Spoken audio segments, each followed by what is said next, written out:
Kasi doon sa Book of Ezekiel, sabi niya, wag ka nang lumayo. Yan na yung basta. Doon ka magbuha ng iyong tuturo. Kaya po rin ang Panginoon, tinataas ko po ang Panginoon sa oras na ito. So, katulad po, yung ating intro ay yung buhay ni Ezekiel. Ezekiel ay nagkaroon po siya ng pangitain, and ang pangitain na yun ay clear, vivid, and talagang makikita natin na ang pangitain na yun ay patungkol na nakipag-usap ang Panginoon personal sa kanya. Alam niyo po, pag nakipag-usap ang Panginoon sa iyo, grabe po, talagang maiiba ka, machi-change, mapabago ka talaga. Basta. Si Ezekiel po is one of the thousands of young men. So, pag-aralan po muna natin kung ano. Siya ay isa sa mga thousands ng mga kabataan ng mga time nila na umalis sa Judah kasi nga yung kanilang bansa ay nasakop po ng mga Babylonia. And then, yung time na yun ay talagang very devastated ang kanilang lugar, talagang tragic talaga, mahirap. Alam niyo po yun, nakakatakot at talagang hindi natin dapat nasain na mangyari po yun sa bansa natin. Kasi mahirap po talaga pag nangyari yun. So yung time na yun, ganun po yung nangyari sa kanila sa bansa nila. Nung time na si Ezekiel, actually si Ezekiel ay pare siya, pero nung time na tinawag siya ng ating Diyos na mag-prophet, na maging propeta, ay talagang kasama na siya doon sa sa mga nabihag papuntang Babylonia. And then ito si Ezekiel ay talagang nakita niyo po na ang asawa niya, grabe po, 'di ba, namatay, pero hindi man lang niya ito pinaglamayan, na hindi man lang siya nagkaroon ng kalungkutan, kasi ito ay order talaga ng Panginoon na huwag kang iiyak, maging matapang ka. Talagang ganun po yung naging buhay ni Ezekiel yung time na siya ay naging propeta sa mga panahon na talagang ang kanilang bansa naman ay grabe po ang nangyari, na talagang ang mga Babylonian ay sinakop sila, winasak lahat ang kanilang bansa. And then ito si Ezekiel, alam niyo po, napakaganda po ng, actually hindi po maganda masasabi ko, kasi alam niyo po, yung isang propeta, ang hirap po ng ganun pong kalagayan niya. Katulad po ni Isaiah. Si Isaiah nung nag-prophesy siya na yung nag-prophets no, na yung time na yun, winawarningan niya yung kanyang mga kababayan. Nung time na, hindi pa gaanong wasak yung kanilang bansa. Winawarningan itong mga kababayan nila. Matitigas talaga ang mga ulo, ayaw makinig. Pero ito naman, ang pagkakaiba, ito si Ezekiel, kasama na siya doon sa pagkabihag at siya ay nangangaral sa mga kasamahan niya na kapwa Israelita na pinagsasabihan sila. Naging matapang siya, naging, alam niyo yung tibayan mo ang loob mo, yun ang sinasabi sa kanya ng Panginoon. So naging ganun po. And maliban po doon, naging bantay po si Ezekiel. So, sis, ano doon? Ano pa yung bantay? Alam mo po sa ang buhay ng tao noon at ngayon ay pareho lang po. Akala po natin na may bago, hindi po. Ang sistema at lifestyle ng mga buhay sa mundo noon at ngayon ay parehas lang. Ang nabago po yung henerasyon, kasi pabago-bago po yun. Pabago-bago, halimbawa, yung mga ninuno nila, kasangkaanak. So, bago-bago po ang henerasyon. Pero po, ang style, ang pamumuhay, yung mga kasalanan, yung mga ginagawa, kung ano yung mayroon tayo ngayon, ganun din po sila noong time na yun. Wala pong pagbabago. Ano po ang point dito? The importance kasi na nais ng Diyos na maunawaan natin na ang bawat isa ay mayroong accountability. Na akala natin, it's easy for us to forget that God has a personal interest in each one of us. Na akala natin, ay hindi, tapos na yung natin, tapos na yung ating, nasa new generation na tayo, nasa millennial na tayo. No! Alam niyo po, ang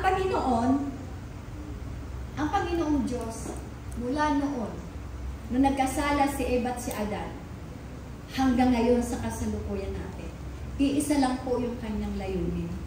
Naniniwala po ba kayo? Iisa lang. Alam ng Diyos na hindi natin kaya.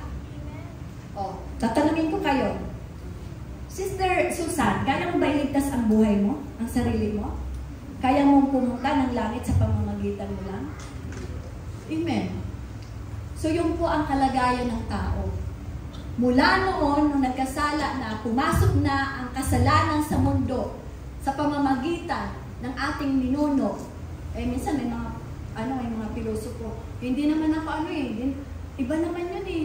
Si Eva at si Adan, malayo na yun. Hindi po. Dahil tayo ay mula sa lahi niya, nananalaytay ang dugo ng kasalanan. Makasalanan po ng tao. So kaya iisa lang po ang nais ng Diyos na tayo ay maligtas. Yung hindi natin kaya gawin, ang Diyos po ang gumawa. Siya po yung gumawa ng kaparaanan.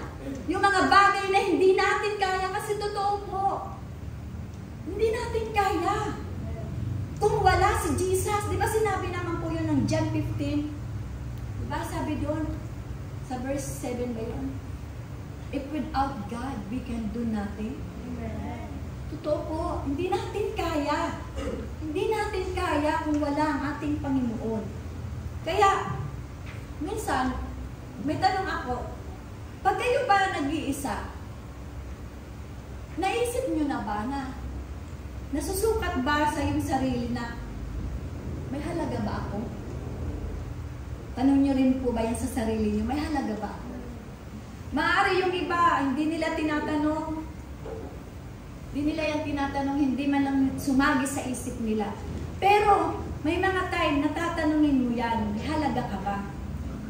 Maaari ang sagot mo, siguro dahil may achievement naman ako, di ba? May pinag-aralan naman ako, at saka mayroon naman akong negosyo, so kaya kayang-kaya ko. Ang totoo, ang Panginoong Diyos, kahit na hindi mo yun irason, kahit hindi mo yan sabihin, kahit na anuman ang motibo mo, ang paningin ng Diyos sa bawat isa ay napakahalaga niyo. Amen. Kaya, ang ating tema, babasahin ko po. Sabi ng God is able, Ephesians 3:20. Purihin natin ang Diyos na makagagawa ng higit pa sa hinihingi o inaasahan natin sa pamamagitan ng kapangyarihan niyang kumikilos sa atin. Verse 21. Purihin natin siya magpakailanman dahil sa mga ginawa niya para sa iglesia na nakay Kristo Jesus. Amen. Ang pamagat ng topic natin ngayon, God is able to change and restore a sinful life. Kaya? Kaya! Tayo hindi natin kaya na baguhin natin ang buhay natin. Hindi natin kaya na pagandahin natin ang ating pamumuhay. Hindi natin kaya na gawin natin ang mga bagay na imposible. Pero sasabihin ko sa inyo, 100% kayang-kaya ng Panginoon na tayo ay baguhin, tayo ay iangat, tayo ay i-restore niya, tayo ay i-deliver niya sa lahat ng mga sitwasyon na mayroon tayo. Basahin po natin yung bakit napakahalaga natin. Balikan po natin yung Ezekiel chapter 3 verse 18. Kung mayroon po ng dyan, pwede po bang nyo po, para nababasa rin po nila. Chapter 3 verse 18. Alam niyo po kung dito natin makikita kung gaano kahalaga sa Panginoon. Basahin po natin sa Ezekiel chapter 3 verse 18, umpisahan natin. Kapag sinabi kong mamamatay ang taong masama, pero hindi mo siya binalaan o pinagsabihang lumayo sa kasamaan para maligtas, mamamatay ang taong iyon dahil sa kanyang kasalanan at pananagutan mo sa akin ang kamatayan niya. Verse 19. Pero kung pinagsabihan mo siya at hindi siya lumayo sa kasamaan, mamamatay siya dahil sa kanyang kasalanan, pero wala kang pananagutan sa akin. 20. Kapag ang taong matuwid ay tumalikod sa kanyang pagiging matuwid at hahayaan mo siya sa ganung kalagayan, mamamatay siya. Kung hindi mo siya pinagsabihan, mamamatay nga siya dahil sa kanyang kasalanan at hindi ko alalahanin ang kanyang mabubuting gawa. Pero pananagutan mo sa akin ang kanyang kamatayan. 21. Ngunit kapag pinagsabihan mo siyang tumigil na sa pagkakasala at nakinig sa iyo, hindi siya mamamatay at wala kang pananagutan sa kanya. Amen? Diba? Napakahalaga po. Napakahalaga po. Nung kailan lang may pinuntahan po kami ni Sister Marie. Dahil talagang inaano yung aking puso. Talagang sabi ng Lord, puntahan niyo, puntahan niyo. Kinukulit ko yan kahit mayroon siyang Pinuntahan namin nung Sunday. Alam niyo po, ayun yung pong sinasabi doon. Na kapag tayo, may inutos ang Panginoon na puntahan mo. Dahil hindi natin alam ang buhay ng tao. Na-feel na nga kami nung isa yung isa na namatay dahil nireject kami. Actually ako, nung ako nagpaalam, pinayagan ako. Kaso, nung pagpunta namin, si Sister Marian pupunta, hindi ako kasama, na-reject. Hindi ko na po binalikan. Alam niyo po, namatay. Alam niyo po, talagang na naman po ako doon. Kaya ito po yung sinasabi ng Panginoon. Dahil alam niyo po, napakahalaga po ng bawat nilikha ng ating Ama. Sabi ng 2 Samuel 14:14, mamamatay tayo ng lahat, mamamatay tayong lahat. Magiging gaya tayo ng tubig na natapon sa lupa at hindi na muling makukuha. Pero, hindi lang po basta-basta kinukuha ng Diyos ang buhay ng tao. Sinisikap niya na mapanumbalik ang mga tao na palayo sa Kanya. Imagine niyo po yun. Talagang grabe po ang pagmamahal, ang pag-ibig ng ating Panginoong Diyos sa Kanyang nilikha, sa Kanyang nilalang. Kaya nga 2,000 years ago, Christ's death has made the forgiveness of all our sins possible. Kasi, alam niyo po, ang banal na dugo lamang ang karapat-dapat na makapaghuhugas ng lahat ng ating mga kasalanan. Amen? Sinugo ng Panginoong Diyos si Jesus 2,000 years ago. Alam niyo po, wala pa yung aking ninuno, wala pa yung aking mga lolo't lola, wala pa yung aking mga tatay, wala pa ako sa panahon na yun.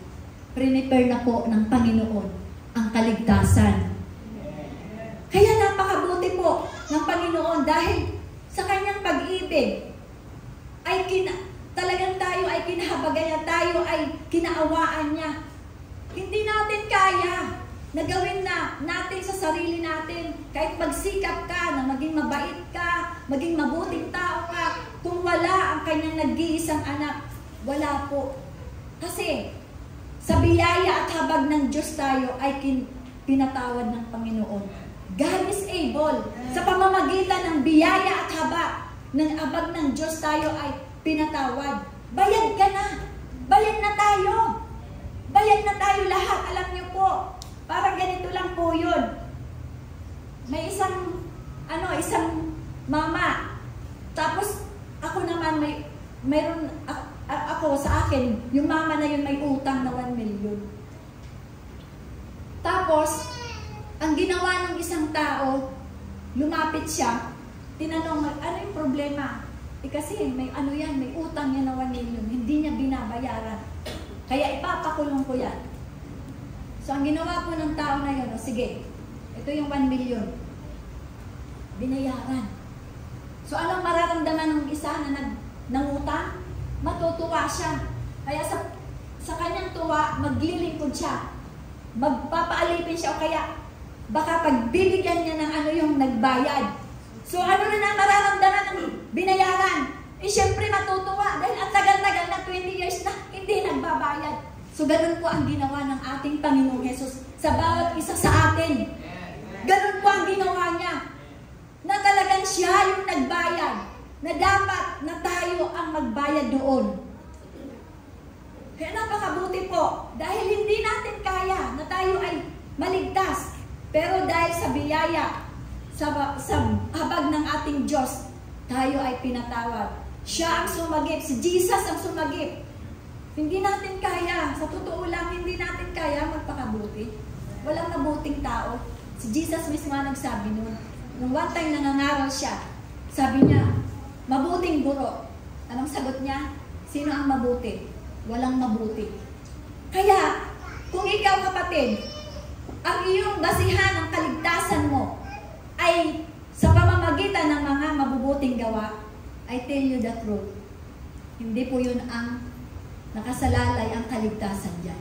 Dahil binayaran ka na ng dugo ng ating Panginoong Jesus 2,000 years ago.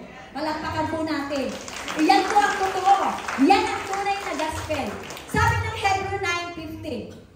Sabi sa Tagalog lang tayo. Kaya si Kristo ang ginawang tagapamagitan sa atin at sa Diyos sa bagong kasunduan. Sapagkat sa pamamagitan ng kanyang kamatayan, tinubos niya ang mga taong lumabag sa unang kasunduan. Dahil dito, matatanggap ng mga tinawag ng Diyos ang walang hanggang pagpapala o biyaya na ipinangako niya. Diba? Napakaganda po. Sabi pa ng Romans 3:25, isinugo si Kristo Jesus sa mundo para ialay ang kanyang buhay nang sa ganon mawala ang galit ng Diyos sa atin. At sa pamamagitan ng kanyang dugo ay mapatawad ang ating mga kasalanan kung sasampalataya kayo sa kanya. Ginawa yun ng Diyos para ipakita na matuwid siya. Noong una'y nagtimpi siya at pinalampas ang mga kasalanan ginawa ng mga tao kahit na dapat sana pinarusahan na sila.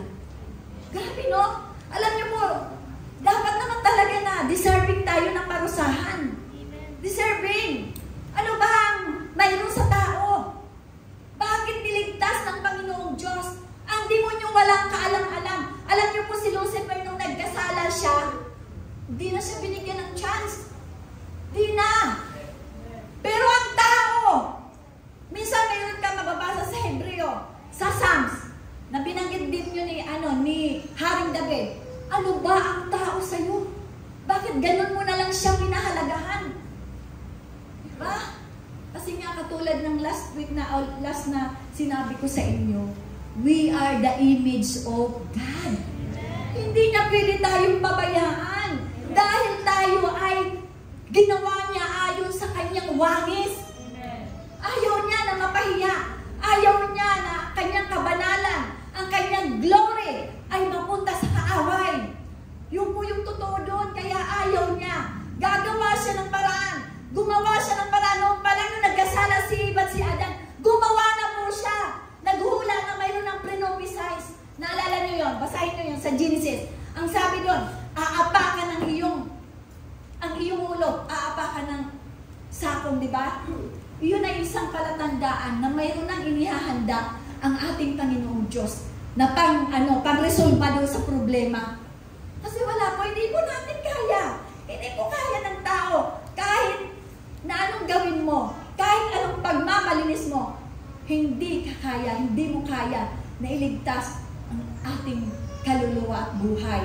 Yun po yung katunayan doon.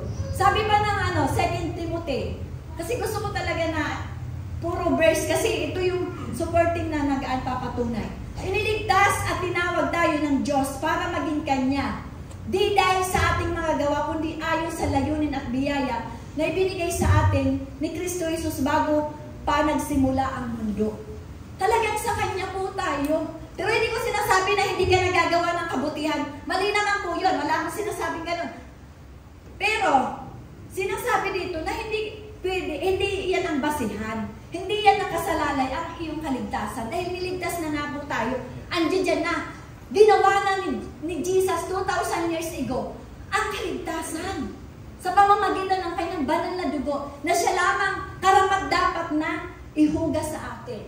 Kaya, talagang, ito yung pangalawa ko, God is able to completely cleanse us. Nilinis tayo. Nakamit natin ang kumpletong kalinisan. Ezekiel 36:25-30. I will sprinkle clean water on you and make you clean from all your idols and everything else that has defiled you. Sabi ng Hebrew 9:13. Ayon sa kautusan, kung itinuturing na marumi ang isang tao, kailangan siyang wisikan ng dugo ng kambing at toro at ang abo ng guya para maging malinis. Sa panahon po yun, nila Moses, nila hanggang kila Haring David. Ganun po yung ginagawa. Pero, ito po yung napakaganda. Kasi nung dumating nga si Jesus, hindi na po hayop. Hindi na hayop ang pinanhuga sa atin. Kasi yung hayop, ang dugo nun, paulit-ulit lang po, paulit-ulit hanggang sa magkakasala rin naman, ulit-ulit naman. Pero si Jesus, one time lang po.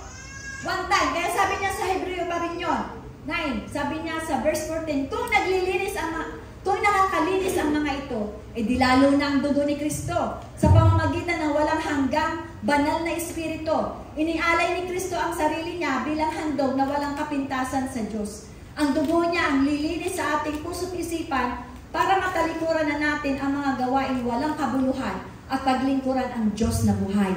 Amen? Napakabuti po. Ito ang dahilan. Ito ang naging dahilan. Ang pag-ibig ng Panginoon. Yung kanyang sakripisyo. Ang kanyang buhay na inialay sa atin. Ang kanyang, ito yung naging way para tayo ay lalo natin siya paglilingkuran, lalo natin siyang mahalin, lalo natin siyang nasahay na hanapin. Kasi dahil sa ginawa niya, pag-ibig ang kanyang pinanglaban sa kaaway. Jeremiah 33 verse 8, lilinisin at patatawarin ko sila sa lahat ng kasalanan ginawa nila sa akin. Ganun po, nilinis tayo. Grabe po yung paglinis sa atin ng Panginoon. Dito sa na to, mayroon po akong 4. Sabi dito sa number 1, I will give you a new heart and new spirit. I will put within you and I will remove the heart of stone from your flesh and give you a heart of flesh. So, nakita niyo po, bakit puso yung una? Bakit yung puso yung sinabi doon sa Ezekiel chapter 36 verse 26 to 30? Na ang gusto ng Panginoon na ibigay sa kanila, ang unang-una na gustong ayusin ng Panginoon sa mga Israelita ay ang puso. Kasi po ang puso, mandaraya po. Ang puso, pag ano yung nasa utak mo, papasok yan dito.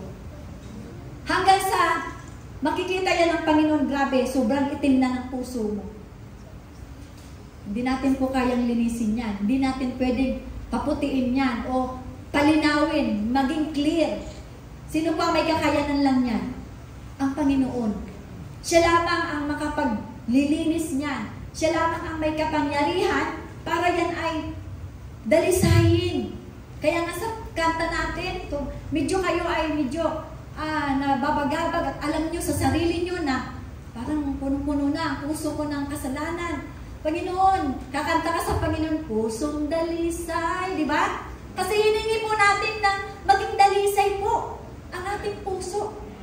At dahil tayo ay naririnig ng Panginoon at nakikita na seryoso ka sa sinasabi mo, humihingi ka ng tulong sa Kanya dahil alam mo sa sarili mo na hindi mo kaya, anong gagawin ng Panginoon? Mapapansin mo yan parang ang gaan, ang linis, parang nililinis ng ating Panginoon. Kasi yun po yung gusto ng Panginoon na yun talaga. Promise po niya yan. Pangako yan. Yan ang sinasabi niya sa mga Israelita. Pinangako niya. Sabi niya ganun sa Tagalog. Sabi niya sa verse Ezekiel chapter 36. Basahin po natin yung 26.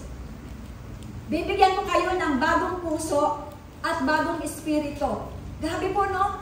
Talagang wala pong iba siyang una-una na nais na gawin sa tao, kundi ang gusto niya na palitan yung maruming puso. Kasi alam naman po niya, alam niyo po tayo, hindi natin alam yung kapwa mo kung anong nasa loob ng puso niya, kung anong nandiyan. Pero ang Panginoon, alam po niya yun.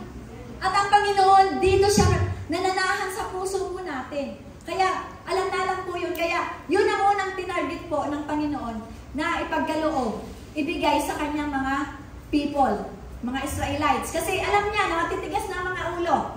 Sabi niya, sabi ni God, sabi niya, Ezekiel, anak ng tao, Sabihin mo sa kanila na babaguhin ko yung kanilang puso, bibigyan ko sila ng panibagong puso. Sabi niya, bibigyan ko kayo ng bagong puso at bagong espiritu. At ang matitigas ninyong puso ay magiging pusong masunurin. Ibibigay ko rin sa inyo ang aking espiritu para maingat ninyong masunod ang mga utos ko at mga tuntunin. Grabe po, no? Alam ko na lahat tayo dito. Alam ko na may mga na tayo. Mayroon na tayong banal na espiritu. Kasi kung wala, ngayon hingin niyo po kay pastor na ibigay yun. Ibigay ng Panginoon yun sa inyo. Di ba sa encounter binibigay yun? Kasi napakahalaga po na ang banal na espiritu, kasi regalo mo ito sa atin. Yan ang pangako. Bibigyan ko kayo ng bagong puso at bagong espiritu. Siya lamang ang may kakayanan, siya lamang ang may kapangyarihan na makapagbibigay niya sa atin para tayo ay talagang maging masunurin. Para lahat ng mga utos niya ay susunod ka na lang, hindi magiging masuwayin. Kasi talagang tayo, minsan masuwayin tayo eh. Alam niya ng Panginoon. Pero kung tayo ay hihingi sa Panginoon, bigyan mo ako. Di ba sabi niya, ni Haring David, create in me a clean heart, O God, and renew a right spirit within me. Hinihingi po yun. Hinihingi po yun sa Panginoon. Lord, bigyan mo po ako. Palitan mo yung marumi kong puso. Palitan mo ng puso mo, Panginoon. Create in me a clean heart. Malinis na puso, Panginoon. So, ganun po na nahihingi po yun. Humingi tayo. Kailangan talagang ating damhin. Umano tayo sa ating Panginoon, humingi. Huwag tayong mag-relate sa sarili natin. Lagi tayong umano sa Panginoon, dumipindi. Kasi po yun po yung gusto niya. And sa Ezekiel 11:9-10, and I will give them one heart, and I will put a new spirit within you. And I will take the stony heart out of their flesh, and I will give them an heart of flesh. So, ganun din, katulad lang din doon sa sinabi niya sa una. Kaya napakahalaga po na ang puso natin muna maayos. Napakahalaga po na ang ating espiritu ay nandito na rin, yung espiritu ng Panginoon, na tayo ay talagang mayroon nun. And number 2, I will be your God. Alam niyo, gusto niyo ba yon? Na sabi ng Panginoon, ikaw ang aking people, at ako ang iyong Diyos, sabi ng Diyos. Di ba napakasarap po, it's a privilege, na mayroon kang tinatawag Ama namin na nasa langit. Kasi binigyan tayo ng karapatan na maging anak ng Diyos. John 1:12, di po ba? Ang mga sumampalataya sa kanyang nag-iisang anak, ang binigyan lamang ng karapatan na maging anak niya. Kaya ngayon, pwede ka nang tumawag ng Ama, Ama ko. Pakinggan mo ang aking daing. Napakaganda po na tayo ay people niya at siya naman yung ating Ama. Siya naman yung ating, God. Siya naman yung ating tinatawag lagi sa oras ng ating kailangan. Sa oras na ikaw ay nagigipit, sa oras na ikaw ay may mga kabagbagan, siya, meron kang lalapitan, kapatid. Hindi ka nag-iisa. Kaya yung po yung Jeremiah 30:22, magiging mamamayan ko sila at ako'y magiging Diyos nila. Napakasarap po. Sabi pa ng 2 Corinthians 6:16, sinabi ni Pablo, kaya nga hindi maaaring magsama ang mga Diyos-Diyusan at ang Diyos na sa isang templo at tayo ang templo ng Diyos na buhay. Diba? Napakaano po. Gaya ng sinabi ng Diyos, mananahan ako at mamumuhay sa kanilang piling. Ako'y magiging Diyos nila at sila'y magiging taong sakop ko. Napakasarap kaya ng ganun. Yung kapag mayroon kang dinaramdam, mayroon kang problema, mayroon kang pinagdadaanan, na wala kang masabihan, pero mayroon tayong sinasabihan, di ba? Luluhod ka lang. Di ba? Babanggitin mo lang yung mga pinangako mo. Panginoon, sabi mo, by your stripes, we are healed. Pangako mo po yun, aking Ama. Ginawa yun ng iyong nag-iisang anak 2,000 years ago. Kaya matatanggap ko po ang kagalingan sa aking katawan. Amen. E napakabuti po dahil tayo ay people niya. At siya naman ang ating Ama. And number 3, I will deliver you from all your uncleanliness. So grabe po. Si Lord ang may kapangyarihan. Hindi natin kaya linisin. Ang kaya mo lang sabunin yung katawan mo. Pero yung kaloob-looban, ang budhi mo, kung kasing itim niya ng eskarlata, kayang-kaya yung paputiin na katulad ng niebe. Amen? So, ganun po. Madideliver tayo dun. Maaalis po tayo. Malilinis tayo. Alam niyo po, grabe po ang Panginoon sa buhay talaga ng tao. Minsan, naiisip natin, nagmumuni-muni ka, at bakit naman ganito ako? Mapupus ka pa. Ang hirap ng buhay. Ay, naku po. Talagang makikita po natin na ganun po ang mangyayari. Diba? Wag po. Wag po. Kasi, alam niyo po, yung banal na pangalan na ating ng ating nire-represent, mapapahiya po. Gusto niyo po ba na ang Diyos niyo napakayaman? Siya ang nagmamay-ari ng lahat. Kaya nga, my God will supply all our needs according to His riches and glory. Tapos, ikaw na anak niya, nagsisimba ka, linggo-linggo, tapos magpupus ka, ang hirap ng buhay. Ay pinapahiya po natin, hindi ikaw, kundi yung iyong Panginoon na sinasamba, na iinsulto po natin. Kasi ano na lang sasabihin? Ganun ba? Wala rin palang pagkakaiba. Ganun din pa rin pala. Wala na. Ay napapahiya natin ang ating Ama sa langit. Nawawala ang karangalan niya. Nawawala ang kabanalan niya. Ang kalawalhatian niya. Dahil ikaw, na isang representante dito sa mundo, ikaw, na mula nung ang mundo nito, na pundasyon nito, ay nandiyan na, kilala ka na. Basahin niyo po yung sa Ephesians, nandiyan po yun. Ephesians chapter 1 verse. Nandun ka na. Hindi ka pa nalalang, hindi ka pa naging tao, kilala ka na. Jeremiah 1:5, nasa sinapupunan ka pa lang ng iyong ina. Kilala na kita. Kaya Lord, wag po natin pahiyain ang pangalan ng ating Panginoon. Kaya nga, di ba, sabi nga ni Pastor, kailangan ng TikTok daw. Tama yun, walang problema sa TikTok. Pero ang payo ko lang po, TikTok niyo si Jesus. Para maraming makakilala. Mas the best. Yung po, i-release niyo si Jesus. Ipagmalaki niyo si Jesus. Sabihin niyo, He is the way, the truth, and the life. No man can come to the Father except through Him. Makikita niyo, maraming maliligtas. Amen? So, ganun po.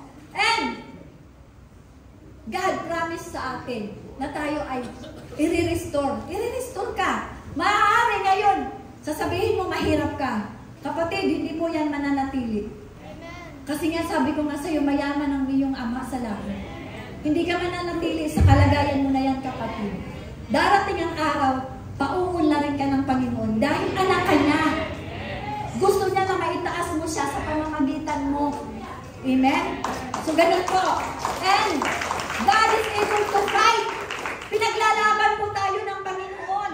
Hindi ko na lang babasahin ng lahat ng mga kasi nag-overtime na po ako. Alam niyo po, pinaglalaban po tayo. May babasahin po ako, Isaiah 54 verse 8 and 9 and 10. Dahil sa pugsong galit ko sa'yo, sabi niya rito, iniwan kita sandali. Pero dahil sa akin walang hanggang pag-ibig sa'yo, kaawaan kita. Ako ang Panginoon na inyong tagapagligtas. Ang nagsasabi nito, para sa akin, katulad ito ng panahon noong ni Noe, nangangako akong hindi na gugunawin ang mundo. Ngayon naman, nangangako akong hindi na ako magagalit o magpaparusa sa inyo. Alam niyo, nangungusap ang Panginoon sa atin. Tanggapin niyo, I receive it, I declared it. Sabi niya sa verse 10, gumuhong man ang burol at bundok, ang pag-ibig ko sa iyo ay hindi mawawala. Maging ang kasunduan ko sa inyo na ilalagay kita sa magandang kalagayan. Ako ang Panginoon. Naawa sa iyo, ako ang Panginoon nagsasabi sa iyo. Diba? Alam niyo, napakaganda po. I-receive natin yun. Lord, akin yan. Lord, I receive it. I declared it. In Jesus' name. Kasi po, yun po yung pangako. Mga pangako po yun na hindi natin kaya. Wala tayong kakayanan. Sinasabi ko nga sa inyo, we are nothing. Basahan lang po ang paningin. Sa Isaiah, ano sinabi? Basahan lang tayo sa paningin ng ating Panginoong Diyos. Pero, dahil nga, minahal tayo, inibig tayo, binigay niya ang lahat para tayo ay maligtas, para tayo ay kanyang makasama doon sa kanyang inihandang kaharian. Amen? And God is able to stay with us forevermore. Ayun yun eh. May hinihanda po. Alam niyo po, napakaganda po. Sa John 14, 1 and 2, sabi doon, kung ang mga puso ninyo ay very troubled, mayroon kayong mga problema, mayroon kayong mga kabagbagan sa puso, sabi ni John, huwag kang mabagabag. Manampalataya ka sa Diyos, manampalataya ka rin sa kanyang anak na si Jesus. At doon sa aking kaharian, mayroon akong inihahanda sa inyo. Amen? Napakaganda po. Basahin niyo nga po yun sa pwede pong i-class yan. John chapter 14, verse 1 and 2. Napakaganda po. Yan po ay makakasama po natin ang Panginoon. Siya ay makakasama po natin. Sabi sa 37, yan. Huwag na kayong mabalisa. Sumampalataya kayo sa Diyos. Sumampalataya din kayo sa akin. Sa bahay ng aking Ama ay maraming silid. Kung hindi ito totoo, sasabihin ko ba sa inyo, pupunta ako roon upang ipaghanda ko kayo ng inyong matitirhan? Amen! Palakpakan niyo si God. Dahil kung yan, pananampalataya ninyo yan, maniwala kayo mangyayari po yan. Pero kung hindi, ay siguradong hindi nga. Kasi tayo, nabubuhay tayo sa pananampalataya. Kaya ka narito dahil nanampalataya ka na kahit hindi mo nakita si Jesus ng mukhaan, nananampalataya ka. Diba? Huwag tayo maging katulad kay Tomas. Na si Tomas kitang-kita na ang lahat-lahat ng nangyari. Kitang-kita na yung mga miracle, mga pero nagduda siya. Wag. Pero napakabuti ng buhay ng bawat isa. Kasi yung sinasabi doon ni Jesus, tayo yun. Tomas, marami alam mo, darating ang panahon kahit, alam mo, hindi pa nila ako nakita, pero nanampalataya sila sa akin. Tayo yun. Kasi nakita niyo na ba si Jesus? Wala pa, di ba? Pero, nananampalataya tayo na, Lord, alam ko, na someday makikita ko yung kagabuhan mo, yung iyong pagmamahal, yayakapin mo ako, yun ang panampalatayang panghawakan natin. Amen? Praise God. Sukuriin ang Panginoon. Sabi ng 27:27, mananahan akong kasama nila, magiging Diyos nila ako at sila'y magiging mga mamamayan ko. Diba? So makakasama tayo doon sa kanyang kaharian. And lastly, sa pagtatapos, ito yung iiwanan kong salita. Zechariah chapter 3, verse 16-17. Sa araw na iyon, sasabihin ng mga tao sa mga taga-Jerusalem, mga mamamayan ng Zion, huwag kayong matakot, magpakatatag kayo. Sapagkat, alam niyo po, sinasabi rin po ito, hindi lang sa mga Israelita. Sa atin din. Alam niyo ba sa kapanahonan natin, tayo yung Israelites. Kaya sabi niya, sapagkat kasama ninyo ang Panginoon na inyong Diyos, katulad siya ng isang makapangyarihang sundalo na magliligtas sa inyo. Magagalak siya sa inyo sa pamamagitan ng kanyang pag-ibig ay babasagin niya ang inyong buhay. Aawit siya ng may kagalakan dahil sa inyo. Babaguhin niya ang inyong buhay. So, ito yung napakaganda na talagang ang Panginoon. Alam niyo po, kung pangarap niyo na makasama ang Panginoon, mas pangarap ng Diyos na makasama po tayo. Kaya huwag niyo pong sasayangin yung binigay na regalo sa inyo. Alam po, kaya kayo nandiyan, nagpapatuloy dahil nasa sa inyo na po yun eh. Nandiyan na yan, hinawakan nyo na. Huwag na po kayo dyan umalis. Manatili po tayo hanggang sa muling pagdating ng ating Panginoon. Panghawakan natin kung paano minahal tayo ng Panginoon sa pamamagitan ng pagtigis ng kanyang banal na dugo para lang mahugasan tayo, para lang ma-restore tayo, para lang maging people niya tayo, para lang ma-deliver tayo, para lang tayo ay makasama niya someday. Praise, panghawakan niyo po hanggang wakas. Manatili po tayo. Huwag tayong lalayo. Oo, maaari, mayroon kayong mapuntahan na ibang lugar. Walang GCF doon. Pero mayroon namang ibang mga church na si Jesus din ang tinataas. punta po rin kayo doon. Huwag kayong hihiwalay. Basta may pangalan na Jesus, pumunta po kayo doon. Amen? So, purihin ng Panginoon, tayo po ay tumayo. Dahil ang Diyos, tunay na napakabuti at dakila. Tunay na ang Diyos ay makapangyarihan. Tunay na hindi natin kaya ang lahat ng bagay dahil tayo ay isang tao lamang, may limitasyon. Wala tayong kapangyarihan, pero ang ating sinasamba, ang ating Ama na kumakalinga sa atin, kayang-kaya niya gawin ang lahat ng bagay na wala tayo. Amen? So, purihin ang Panginoon, tayo ay manalangin. Yes, God. Hallelujah. Napakabuti niyo po. Maraming salamat po. Tunay na wala po kaming magagawa, Ama, kung wala ka sa buhay namin. Ikaw ang aming sandigan at matibay na muong, Panginoon. Mula noon hanggang ngayon, kami po, Panginoon, ay hindi mo nalimot. Hindi mo kami, Panginoon, iniwan. Hindi mo kami, Panginoon, pinabayaan. Bagamat hindi ka namin kilala noon, ay nandiyan ang iyong paningin para kami ay abutin.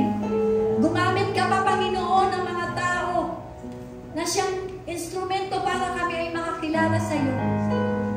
Kaya ang dalangin ko rin, Panginoon, na kami po bilang representante mo, bilang watchman, bilang bantay, Panginoon, ng aming mga kamag-anak, ng aming mga kapamilya, ng aming mga kakilala, ng aming mga kaibigan, ng aming mga kapwa-tao, Panginoon, na inuudyukan mo na lapitan namin para bahaginan ng iyong salita. Panginoon, ang aming bibig ay gamitin mo. Gamitin mo na maging pagpapala, Panginoon, sa iba. Na sila po ay mawin. Na sila po ay maipakilala ka namin. Na sila po, Panginoon, ay maipahayag namin ang iyong kabutihan, ang iyong pag-ibig. Panginoon, maraming salamat, Panginoon. Dahil kami po, Panginoon, ay tinawag mo sa tungkulin. Binigyan mo kami ng commission, Panginoon. Green commission mo kami sa mga tao na gusto mong ipaabot. Maraming salamat, Panginoon. Kaya dalangin ko, Lord, na mula ngayon, Panginoon, dalangin ko po na ang salita mo, Panginoon, ay magkaroon po ito ng buhay sa puso ng bawat isa. Na ang aming mga salita na narinig mula sa iyo, Panginoon, ay magamit lamang namin, Panginoon, para maibahagi ito, Panginoon, sa mga tao na wala pa sa iyo, Panginoon. Alam namin na grabe po ang halaga ng isang tao na nilalang mo. Lord, sabi mo nga, sumusumpa ka pa, na kung maaari, bago siya bawian ng buhay, ay makapagsisi siya, Panginoon. Hindi ka natutuwa sa mga tao na namamatay at pagkatapos na hindi ka nakilala, Panginoon. Ayaw mo po yun, Panginoon. Kaya bilang bantay, Panginoon, responsibility po rin namin ito. Tulungan mo ang bawat isa na maging malakas, matapang, alisin ang kaduwagan, alisin ang kahihiyan. Lord, ipakalanda ka namin. Maging proud kami, Panginoon, na ikaw ang aming Ama sa langit na sinasamba. Ang Diyos na buhay, ang Diyos ni Abraham, ni Isaac, ni Jacob at ng bansang Israel. Maraming salamat, Panginoon. Lord, alam ko na ikaw ang naitaas sa gabing ito, Panginoon. Ikaw, Panginoon, ang nakilala niya, Panginoon. Ang mga salita mo, Panginoon, ang namutawi sa bibig ko, Panginoon. Maraming salamat, Panginoon. Lord, dalangin ko na hindi masasayang itong mga salita. Dalangin ko na ikip nila ito sa puso nila, hindi mo sa isip, kundi sa puso, Panginoon. Upang hindi maagaw ni naman. Lord, ikaw ang manguna. Ikaw ang maghari sa bawat isa. Ang mga nasa live stream, Panginoon, kung ikaw mayroong nanonood na hindi ka pa nakakilalang lubos sa Panginoon, ito na po yung araw para siya ay makilala mong lubos. Na kailangan mo siya. Jesus is the way, the truth, and the life. Hindi tayo makakapasok sa kalangitan kung hindi tayo dadaan sa kanyang